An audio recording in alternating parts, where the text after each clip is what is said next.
I can't see nothing, man. Oh, now I can. Welcome to the superpilotish channel. My name's Graham Wilson, and today I'll be talking to you about what do you do if you're flying around and hey, all of a sudden I'm in a cloud. I'll be doing that in my basement. Yep, here we go. Another show, another Monday show here on the superpilotish channel. And yeah, I saw a lot of times I get ideas for these shows, just on Twitter and stuff like that, X, whatever you want to call it, and there's all these. I subscribe to a few, or follow some people there that are pilots, and some of them follow me, and all this airplane stuff kind of pops up in front of me that they suggest. And I saw kind of a disturbing video the other day that was on there, and it was like, oh, I suspect I know what happened. It didn't turn out very well for people, and we don't like that kind of stuff happening in aviation. We like everything to be nice and safe and fun. So, yeah, it was kind of not really disturbing because I guess I've seen enough of this and heard enough about all these bad things that can happen that I'm kind of immune to it by now. I just take it as strictly as a learning thing, but we really should, try to be as safe as we can up there. So I thought, okay, there seems to be, I don't know, there's every year you hear about it. You always hear about, oh, it was a really seasoned pilot and flew into a mountain. They call that CFIT, CFIT, controlled flight into terrain, is what the accident investigators will call it, which means that just something wasn't going right, and they didn't, they were disoriented, or they didn't know where they were, or something like that, and the terrain caught up to them. So, or it could have been a malfunction with the airplane too that they didn't catch. So, yeah, so that happens usually when people are in cloud, and maybe they shouldn't be in cloud. They might not legally be allowed to be in cloud, or they might legally be in cloud, but they're kind of rusty on their skills. And so we're going to talk about that a little bit. I found this great article from AOPA, which is the Aircraft Owners and Pilots Association in the States. In Canada, we call it COPA, Canadian Owners and Pilots Association. But yeah, so AOPA is a really good resource for any pilot out there that wants to, just kind of brush up on their skills and things like that. And I see you here, Wrench. So, yeah, we got, we're going to be talking about VFR into IMC. And basically, I put a link in the description below to the article I'm referring to. So I'll give them credit. There's a few things that I would do a little differently as an instructor. But generally, it's a pretty good, article with some tips. So, number one tip, I also agree with. If you are going to fly from VFR, which means visual flight rules, into IMC, which is IFR, instrument meteorological conditions. Yeah. So, anyways, oh, hey, Travis, same to you, buddy. Okay. So there, yeah, don't panic. You fly into the cloud, and it's like at some point in your training, you have been trained how to fly into the cloud. You'll usually put on some sort of a view limiting device, and you'll practice doing some maneuvers. But what can happen with that is that you're kind of rusty. Maybe you didn't do that for years and years before. So when you do get into a cloud, you might want to panic, but don't panic. This is what you should do. Get out a marker and redo that little fingerprint I put on the D. Okay. And then, so number two, it says in the AOPA article, scan your instruments. So if you've never been trained in how to actually, like, if you don't have your instrument rating, if you're not trained to legally fly into clouds and stuff like that, yeah, the idea of scanning your instruments is, you might be kind of okay at it. but it's something that every once in a while you might want to think about, just to kind of brush up. Well, I'm going on a big trip. What happens? Do I remember how to do that little T scan? Some people have their different ways of doing scans. Oh, hey, Nefarious Johnson, welcome. And yeah, so we're going to scan instruments. I'll just put scan instruments. Okay. And in the article, they say refer mainly to your attitude indicator. That's that artificial horizon thingamajig. And generally, for most people, yep, I agree. Now, here's another one, which I will actually describe. We don't want another 2, we want a 3 here with my expensive eraser. Okay, number 3. Okay, so they say if you're in the cloud, don't panic. You're looking at you. Okay, just kind of keep your wings level, keep things cool. If you have an autopilot, don't bother disengaging it. You're probably fine. You just can't see where you're going, so you want to get out of the cloud. So what do you got to do? You have to do what you were trained to do. And every pilot nowadays gets trained how to do this. So, and I've trained many people how to do this too. So turn. Oh, you want to turn around. Oh, made a spelling mistake here again. I don't know what I was thinking. Yakking and writing at the same time is hard sometimes. Okay, turn around. And you're going to do a 180-degree turn. Okay, turn around 180. And I did want to explain this on my secondary whiteboard. Ooh, straight from the dollar store. And yeah, so what you're doing is you're going to get into the cloud. Okay, here we go. You're flying along, and here's a big poofy cloud. Now, is that the best looking cloud you've ever seen or what? Okay, now you're going to fly around, and you'll see that this is the standard airplane that every instructor makes. Look at that fantastic airplane. Isn't that cool? But he's heading right towards that cloud. So once he gets in there, or she, or it, or whatever, whenever that thingamajig, that airplane gets into the cloud, okay, now you can't see nothing. Whoa. It'd be the same as like if you're in like a really foggy day, you can't see anything.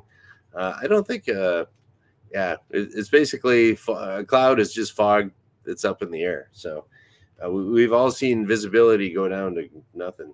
Yeah, so what you got to do is you're just going to do a 180-degree turn, and you're going to fly out. You're going to go around like that, and then you're going to come out this way. Okay, so how do you know where you're turning when you're in there, and how long do you do it for? Now, on our flight test, what we do is we fly for 2 minutes this way under something that blocks our vision. This is the way that we're trained. And then they say, okay, turn around, go the other way. So you do a 180-degree turn, and you can't see where you're going. But there's when you're training for it, there's someone out looking for traffic and keeping you safe. And then you come back here and you fly for another 2 minutes there. But what happens in reality is you'll get into the cloud and you go like, whoa, man, I'm in a cloud. This is messed up. Whoa, what do I do? Oh, yeah, that's right. I'm supposed to turn around. So what you got to do there is like forget about your tendency is to want to look outside to make sense of the situation. And you're like, where's the horizon? Can I see the ground? But you're right in the cloud. You can't see nothing, man. It's all gray or all white. And so you're like, okay, get on the instruments. And then that's where you start trusting your instruments. And you will do a turn, see what heading you're on. Okay, say you're going, this one here looks like he's going north up there. So I'm going to turn around to south. You turn around to south and fly directly south and wait and wait and wait and wait until you get out of the cloud. Now, I have had that happen before, not where we actually flew into cloud, but we were still legal. You could still barely see the ground. So it was like we were still actually legally there, but you couldn't see anything. And that'll happen a lot out on the ocean too. I've heard if you're out in the Caribbean where it can be kind of humid and it's all ocean around and just kind of little spotty little islands here and there, that can be almost the same as flying in a cloud. Like you just can't see. So yeah, you would want to turn around Okay, and then we turn around here, wait, and boom, you pop out into some sort of a way, some sort of condition where you can now see and look outside and don't fly into the cloud again.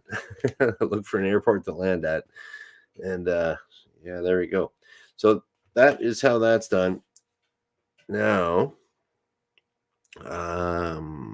okay, and I also wanted to mention something here too.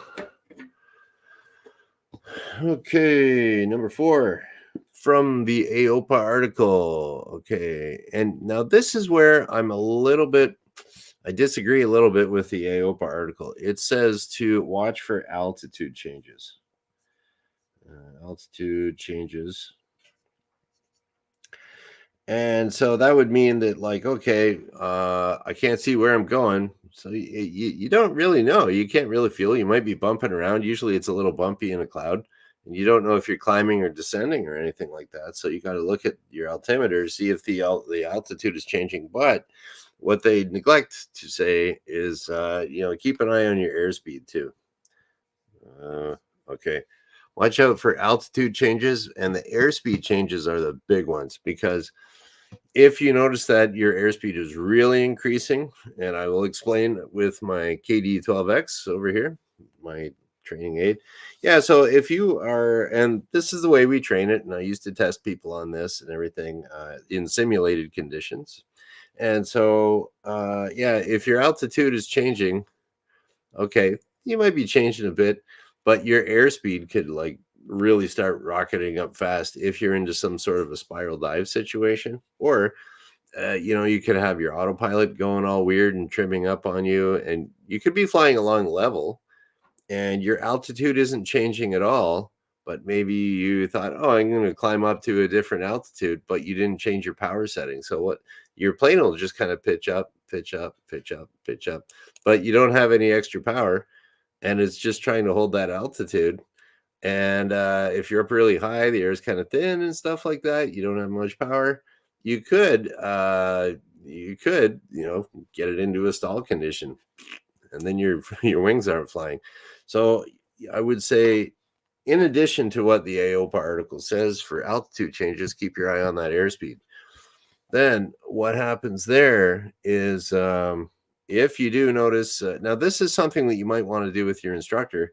Next time you're doing a biannual flight review or something, try doing it with an instructor and see if you can get out of it. If you are getting in, if you notice, hey, something's weird here, and you look at the airspeed and it's really increasing or really decreasing, like maybe you'll hear a difference in the wind too, like it'll get noisier. Hey, what's going on? Check your airspeed first.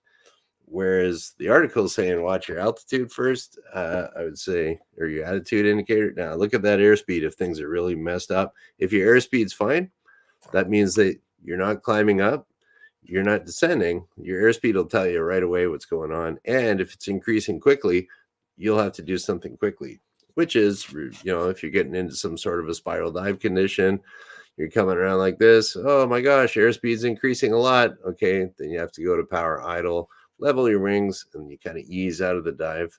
Whenever you are easing out of a dive like that, you want to get pushed into your seat a little bit, because if you're not getting pushed into the seat with those G-forces coming out of the dive, then that means you could still be kind of going down and increasing in speed. So you don't want that.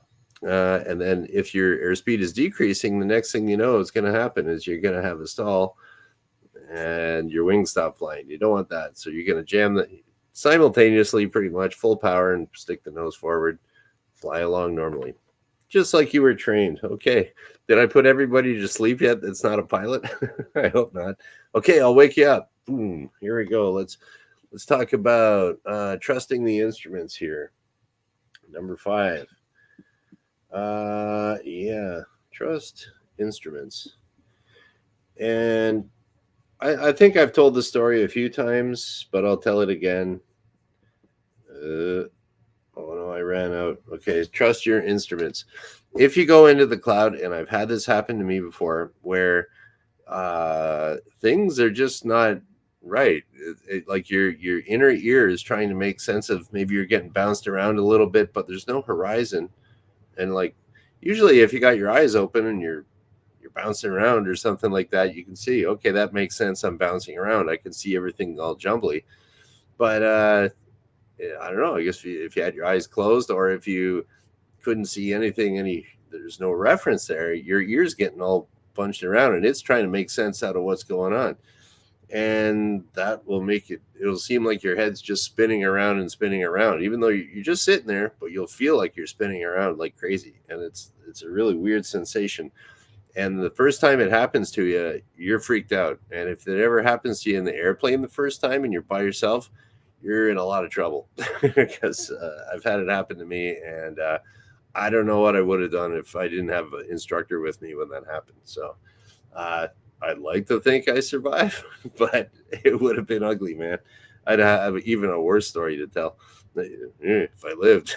So, but yeah, so you want to be doing any, I'd fly with an instructor, do some of this stuff. And if you ever do have a chance to get in flying into a cloud with an instructor on an actual, you do it legally, file your IFR clearance and everything, and you can actually get that sensation flying in some actual cloud.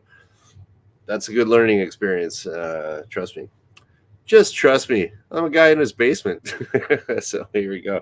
And another last little thing here that they talk about in the article is your autopilot. Your autopilot. If you're well versed with how the autopilot works, and know exactly how everything works with your autopilot, and how it is it one of these ones that it only keeps a heading for you, or does it keep heading and altitude for you? You got to know your autopilot. It's a pretty it's a thing that's there to aid you as a pilot. And if your head's all messed up in the cloud for the first time, but your autopilot's there, no problem. You just go like, okay, maybe you're on heading mode. Okay, what am I at?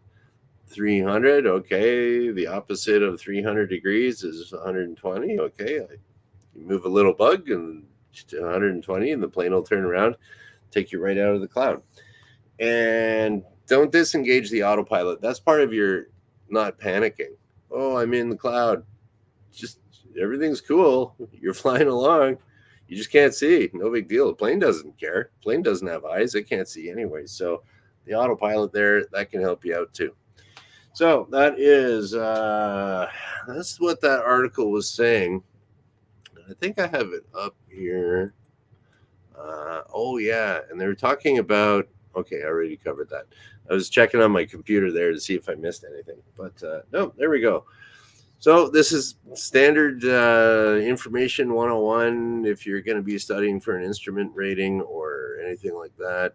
And here we go. What do we do? We'll just do a little recap, and then we'll see if there's any questions or anything like that. Okay, first thing, you fly into a cloud. Whoa, don't panic.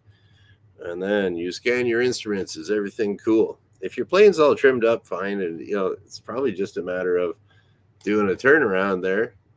Rate one turn, right? You use that little, put the in your turn coordinator, put the either, so you know what that is. It's like this little thing that it's like if you put this little airplane and you put the wingtip on this little peg, it'll take you 1 minute to go 180 degrees, or two minutes to go all the way around 360. That's called a standard rate turn. You do one of those so you don't overbank the airplane. And do one of those, and then hold your heading and wait. And it does seem like when you're trying to get out of the cloud, it seems like it's taken a long time because you're like, oh, I'm still in the cloud. Wait, be patient, and you will get out of the cloud. Okay, so altitude changes and airspeed changes. Watch out that, because if your airspeed starts going goofy on you, you might be into some sort of either entering a stall or a spiral dive, and you know how to recover from that. I already told you, and you're going to ask your instructor to do a couple of those next time you go flying with one. Okay, trust your instruments, because your ears will mess you up and lie to you. And your autopilot, who's also your friend, especially if you know how to use it. If you're not familiar with the autopilot, fooling around with the autopilot for the first time or when you're really rusty in a cloud is not the best. I know because I did that on my I did that on my multi IFR flight test and I failed. So I know for a fact you shouldn't be messing around with the autopilot for the first time in the cloud. Oops. Okay, so that's that. Now let's see if there's any any questions. Oh man, it's pretty funny if you fail a flight test because you're doing something really stupid, and you can laugh about it afterwards. But at the time, you're just devastated. You're destroyed. Ha ha ha. I could laugh about it in my basement now. But yeah, okay. Let's see. What do we got for any questions? Other than Travis here declaring his love for me, that's very nice. Thank you, Travis. Travis is my neighbor with a good sense of humor. Okay. Yep. Here we go. All right. Okay, what's this say here? So they teach the standard rate turn timing it, but doesn't every airplane have a compass? Most have a DG, which is directional gyro or heading indicator, if you want to call it that. Yeah, they do teach the standard rate timing it. The thinking there is that it's basically it's kind of like a habit that they instill in you a lot of times for instrument flying. Every time you're doing a turn, you hit the timer and you do your turn. So the thinking there is that if your DG, your directional gyro, fails in the turn, it's another way of verifying that, okay, I've turned as much as I want to, something like that. And then every airplane having a compass. Okay, the compass, like just your regular floaty magnetic compass, is it doesn't work in a turn. It leads or it lags or catches up. It's all bouncy and jumbly, and your magnetic compasses in airplanes will only work if you're straight and level like that, not speeding up, not slowing down. So if you're just straight and level, that's when your compass is accurate. Anywhere else, it's inaccurate for that. You'll see it bounces around. And yeah, so and it's basically, yeah, when you're doing turns and stuff like that, it's kind of a training thing that you just get in the habit of hitting the timer, and that'll help you out later down the road to have that that habit instilled in you right away. So when you're flying your 737 and something fails, you still got your timer. Even though, okay, that might not be the best. It'd probably be when you're clapped out Navajo, when you're doing a mail run, when that one fails, because those ones will. Okay. Here we go. So I know VFR pilots that have intentionally flown through little clouds. High risk? Well, what's legal, what's not. It depends how little the little cloud is. It's kind of like, what's the definition between haze and cloud? What's the definition of that? If you're getting through real thick cumulus or a really thick stratus cloud that's right on the edge of freezing or something like that, that's deadly. You don't want to be doing that. So the odd little cloud that you pop through, it's chances are it's like it's some little wispy thing. You when you're in that, you could probably see right through it, so it would still be considered IFR, and you'd be able to see any traffic on the other side. But like if you can't see traffic on the other side of the cloud, there might be another guy doing the same thing as you the same way. So it's best to not do that. But sometimes depending on where you are, you'll get caught and you might have to. And I know in the States they have this weird thing over there that they don't have in Canada, where you can get some kind of I think it's called like a pop-up IFR clearance where you're not instrument rated, You don't have an instrument rating, but they'll allow you, if you talk to the air traffic controllers, they'll allow you to go above clouds without reference to the ground, and they say maintain VFR. I've seen videos of that, and I'm like, that looks deadly. Like it's just like that is the worst idea. It's legal, but I mean, once you're on top of clouds, that's a strange thing. We do in Canada, we do extra training and have a rating called a VFR over the top rating. And there's only certain circumstances where you can do that type of flying over top of cloud. And just to show why flying over top of cloud, one of the weirdest things that, like, I've seen it, I've done it legally. And yeah, it's weird. I'll draw it. This is why I really don't like seeing, Americans doing this. It's legal, but I think it's pretty dangerous.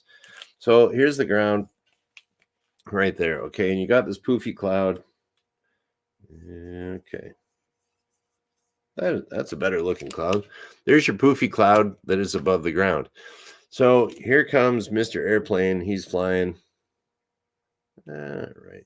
I get to draw another awesome airplane here. Is that a high wing or a low wing? I don't know. We'll call that one a Cessna, maybe. Okay.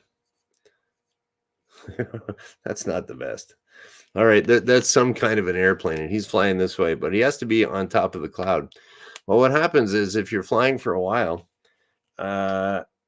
maybe like as the sun heats up the ground, a lot of times you'll see those clouds will start getting higher.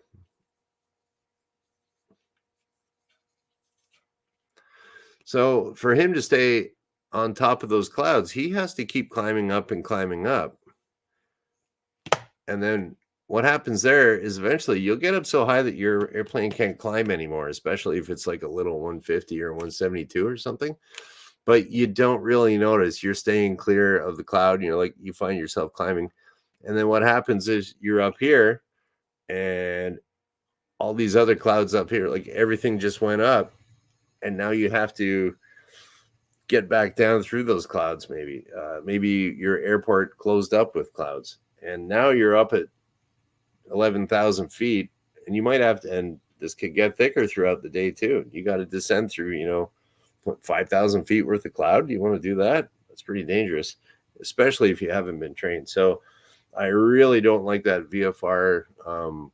What do they call that? Pop-up clearances in the States over top. I think that is very dangerous. But that's just me, chicken safety guy. But I mean, and that's how a lot of people, they do the controlled flight into terrain. So they'll be up here and they'll say, okay, I have to get back down to the airport. Well, here's my little mountain goat.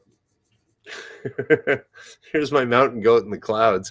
And I'll just descend here. Boom, flies into a mountain. Not cool. You might get stuck where you don't have a choice anymore. So that's anything that limits your options and stuff when you're up there, it's pretty risky. But everybody has their level of risk and their level of training that they've had, and whatever people feel comfortable with, and whatever's legal too. But not a fan of that. So there we go. That was a good question there, Wrench. Thanks. Thank you very much. Okay. No. What's a special VFR? Okay, he's done that to land on a foggy runway. Was totally visible from the top, but not when I hit the pavement. Yeah, that's weird when that happens, eh? Like, oh yeah, there we go. And then because it might just be like a thin layer of cloud, so you can see like right through the top of it because it's only that thick. But if you're flying through it, it's that thick and you can't see anything. So that's kind of weird. Oh, Vanessa Kitty, hi. What do we got here? Vanessa Kitty's airport was closed for 2 days due to all the heavy fog a couple months ago. Yeah, we got quite a bit of fog around here. It was pretty quiet at the airport. It's even the big jets and everything. They still need that. They still got to be able to see if they're gonna, I don't know, hit an animal on the runway when they're taking off or something. But yeah, that is this time of year. This is the worst time of year statistically for North America. Anyways, it's like no flying gets done in January, February.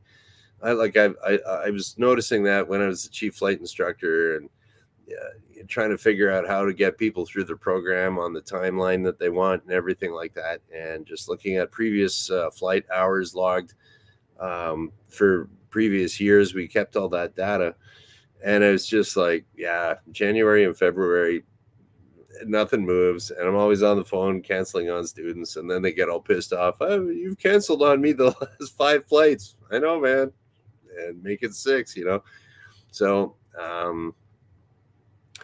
this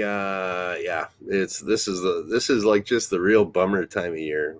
But it's like it's a great time to do all your studying and study for written tests and stuff like that and exams.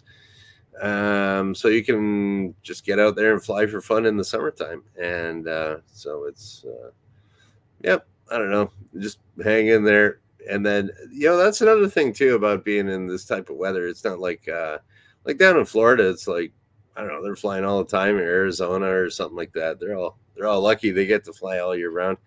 But like up here, I think we appreciate the good weather better than the people in the South. That's what I think. I like summer more than you do. Haha. That's what I tell myself anyways. Okay. Okay, that is about it for today. And all right, today is Monday. So I was going to do some experimentation with my little lavalier mic that I bought the other day, and I was going to plug it into my laptop, and then, but I figured I wouldn't subject you guys to I don't know, torturous sound or whatever. So I think after this, I'll play around with my little microphones here. I tell you, man, this YouTube stuff, it's just like more toys, more money, more learning you got to do or whatever. But it's, I don't know. I don't mind doing it. I'll keep doing it. So, we got another little question here. All right. Heard of 00 takeoffs in IMC? I know that they do. I wouldn't be surprised if like military maybe did something like that. I know in the civilian world, if there's absolutely zero viz, you can't do it. But but some of the bigger airplanes with more of the tech and the airports with the facilities, they can do a 0-0 landing. And then there's YouTube videos about that where a plane can just land. And actually, it's like there's special procedures and checklists that the pilot and the pilot and co-pilot have to go through, and they just sit there and they watch the instruments and everything, and they watch the plane land itself. So that can be done for landing. I haven't heard it for takeoffs. I wouldn't be surprised if they did that for military. Their risk level is a lot higher than us civilians. But I know they can do that for landing. And what is it, the Cirrus or something? I've seen it too, where Garmin, I think, has a like an auto land function that they're kind of experimenting with, and that's pretty impressive. It just works off of GPSs and stuff. So that's for in the future. But 0-0 takeoffs and IMC, I'll tell you what, Wrench, you can try it. Let me know how it goes. There's no way I'm doing it. So don't let the FAA catch you. Okay, and that's about it for today. So today is Monday. I will be back, maybe experimenting on Wednesday with my new little microphone. And because I do this Monday, Wednesday, Friday at noon Eastern. So I think I'll just kind of shut her down. Thank you for watching.